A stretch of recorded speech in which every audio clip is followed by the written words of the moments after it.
It's gonna be a whole lot more fashion, a whole lot of glam, some extra sparkle. There's a lot of negativity in the world, and being able to make someone else happy is so meaningful to me. There will never be another Lala Milan, and I'm very comfortable with me.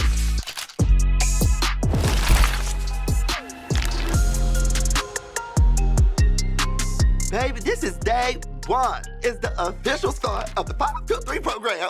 I get so excited. It's a little nerve-wracking, but I'm more excited. From putting in the application to now learning I'm in and being here in person is a little crazy. Like, being on the set is wild. I'm excited about meeting with the actual brand.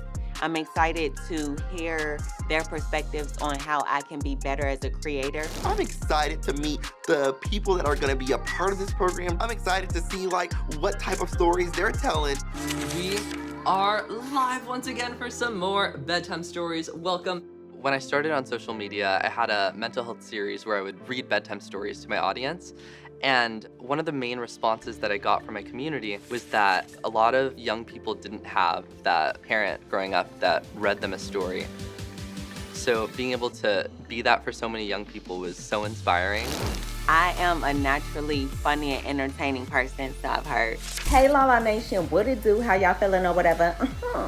I got into it, just started putting out funny videos, and they picked up. It was crazy. From there, I was like, I could potentially quit my job. I need to share this goodness with the world. I was raised by strong women. My mom and my grandma would get dressed to go to church. They were the first people that I found that fashion was storytelling.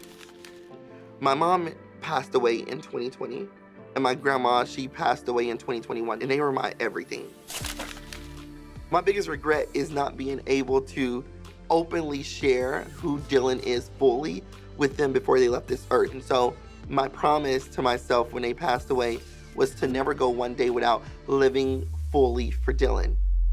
I took those experiences and I just started reclaiming them one fashion moment at a time. Being a Latino queer creator is so meaningful to me. Growing up, I feel like I didn't have that role model online and kind of wanted to expand and do something bigger. So I started doing more fashion lifestyle content, and from there it just kind of soared exponentially. When I'm looking into Snapchat, just being able to let those things go as a digital journal is amazing, and it's freeing. Being plus size, I can't go into the store and buy cute clothes. I still want to be fashionable. I want to make every single one of my look. And I love adding my little, my little blackness to it, because I'm from the hood. And that is why this app means so much to me, because it is saying, come as you are, and just keep coming back.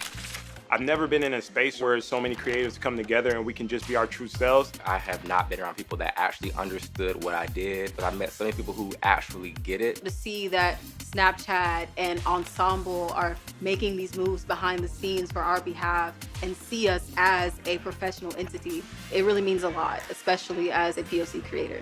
Siempre, siempre, siempre crean en sus sueños porque los sueños se hacen realidad. On Snapchat, you get acknowledged and rewarded for being yourself. It's fun making this content, but it's even better whenever it comes with a monetary reward. So shout out to 523 for the support. We're all entrepreneurs. We're trying to build a business, really. 523 really helps us accelerate that. It's going to amplify how much fun I get to have, because having fun is my job. I'm royalty. We're all royalty. We all have something to offer to the world. I'm excited for whatever's coming next. I just feel like it is going to be one of the brightest days of my life.